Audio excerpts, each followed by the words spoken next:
श्री गुरु लीलामृत अध्याय 27। आजोबा, ही राधा तर खूप सुंदर दिसतीये. ती स्वामींच्या समोर नाचायला का आलीये? तिची भक्ती आहे का? नाही रे बाळा, ती भक्ती करायला नाही तर स्वामींना आपल्या जाळ्यात ओढायला आली होती. तिने तिथे येऊन गाणं आणि नाच सुरू केला.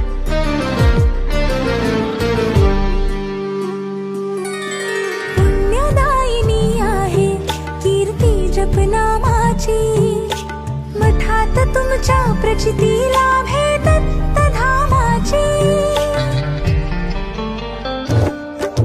भक्तीच्या आधाराने भक्तांना सावरले, जे प्रश्न निरुत्तर होते त्याचे उत्तर सापडले.